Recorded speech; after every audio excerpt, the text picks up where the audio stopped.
In just 5 days, a simple social media ban brought down an entire government, left 22 people dead, and sent a prime minister into hiding. This isn't a story from decades past.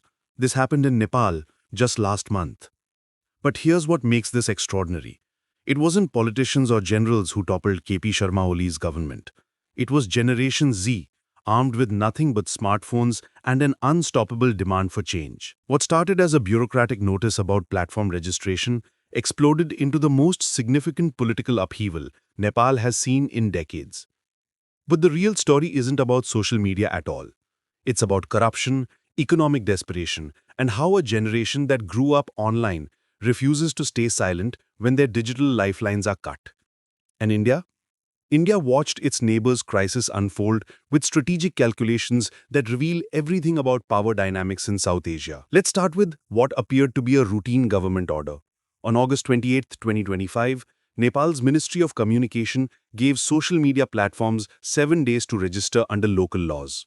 The requirements seemed standard: establish a local office, appoint compliance officers, handle local complaints. But when the deadline passed on September 3rd, not a single major platform, Facebook, Instagram, WhatsApp, YouTube, X, had complied. The government's response was swift and comprehensive. On September 4th, authorities blocked 26 platforms across the country. In an instant, 14.3 million active social media users, nearly half of Nepal's population, lost access to their digital world. But here's the critical detail most missed. This wasn't just about entertainment or social connection. For Nepal, social media platforms are economic infrastructure. Nepal's economy runs on a simple but fragile model. Over 2 million Nepalis work abroad, sending home remittances that account for 33% of the country's GDP. These migrant workers, scattered across Gulf countries, Malaysia, South Korea, and India, rely on social media platforms to coordinate money transfers, maintain family connections, and access financial services. When the government blocked these platforms, it didn't just inconvenience users. It severed the communication networks that keep millions of families financially afloat. Small businesses lost their primary marketing channels overnight. E-commerce collapsed. The tourism sector, already struggling, saw immediate revenue drops. Telecom operators warned of massive losses, having already suffered $35.5 million during a previous TikTok ban. But the economic disruption was only the surface. Underneath lay a powder keg of generational fury that had been building for months. In the weeks before the ban, a viral campaign had been exposing something that made young Nepalese blood boil. Called Nepo Kids, these social media posts showcased how the children of Nepal's political elite flaunted luxury possessions, expensive vacations, and ostentatious wealth in a country where the average person earns just $1,400 annually. Videos contrasted ordinary Nepalis struggling with employment rates above 20% against politicians' offspring living like royalty.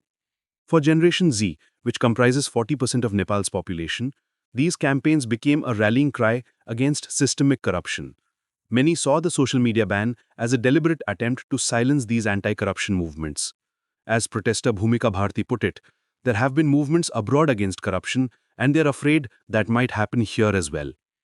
The government had inadvertently created the powder keg storm of economic desperation meets digital censorship meets generational anger. On August 8, 2025, thousands of predominantly young Nepalis took to the streets. These weren't typical political protests. Participants explicitly organized as Gen Z protests, with many wearing school and college uniforms. Their signs read, "Shut down corruption, not social media," and "Youths against corruption." The demonstration started peacefully, but when protesters attempted to breach parliament in Kathmandu, police responded with live ammunition. The confrontation was devastating. At least 19 people died that first day, with over 300 injured. Even journalists covering the protests were shot with rubber bullets. Despite the government announcing it would lift the social media ban early on September 9th, the protests intensified. Protesters set fire to the parliament building, the Supreme Court, and private residences of top politicians, including Prime Minister Oli's home. The iconic Hilton Hotel, owned by a ruling party leader, was also torched. By September 9th, the death toll had reached 22. In the chaos, approximately 13,000 inmates escaped from prisons across all 77 districts. Nepal was in complete turmoil. This is where India's strategic response becomes fascinating. New Delhi expressed deep concern and offered condolences, but their measured reaction masked complex calculations. Prime Minister Oli had become increasingly problematic for India. He chose China for his first foreign visit instead of India, signed on to Beijing's Belt and Road Initiative, and publicly raised territorial disputes that should have been handled through quiet diplomacy.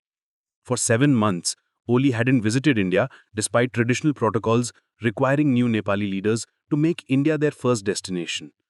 Instead, he secured $41 million in Chinese assistance and advanced BRI projects. His government had become Beijing's steadfast ally in a region where India views itself as the natural hegemon. When the crisis exploded, India found itself in a delicate position. The political instability threatened regional security and economic cooperation, but it also potentially removed a government that had increasingly aligned with Beijing at New Delhi's expense. India's response was calibrated perfectly, expressed concern for humanitarian reasons while avoiding any appearance of interference that might backfire. The strategy worked. Within days, mounting pressure forced Home Minister Ramesh Lekhak to resign on moral grounds, and by evening on September 9th, Prime Minister Oli himself submitted his resignation. But here's the part most global media won't tell you. Oli's whereabouts since his resignation remain completely unknown. Unconfirmed reports suggest he may have fled to Dubai or gone underground. Even the Nepal army spokesperson confirmed they lack information about the former prime minister's location.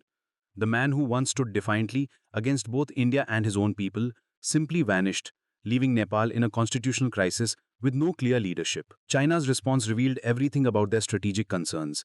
Despite Oli being Beijing's key ally, Chinese state media provided only brief coverage of his resignation. This restraint reflects broader worries about youth-led uprisings across South Asia, following similar patterns in Bangladesh and Sri Lanka, where Chinese allies also fell. Without Oli's political cover, Beijing faces potential delays in strategic infrastructure projects and reduced influence in Nepal. The December 2024 BRI framework that revived stalled connectivity plans now hangs in uncertainty. For China, this represents another setback in South Asia, suggesting their influence-building strategy faces fundamental challenges when confronted by genuine popular movements. Nepal's 5-day revolution from social media ban to government collapse demonstrates how quickly modern protest movements can mobilize in our interconnected world. What appeared to be a simple regulatory measure exposed the dangerous vulnerabilities of attempting digital censorship in remittance-dependent economies, where social platforms serve as essential infrastructure. For India, this crisis reinforces a crucial strategic lesson.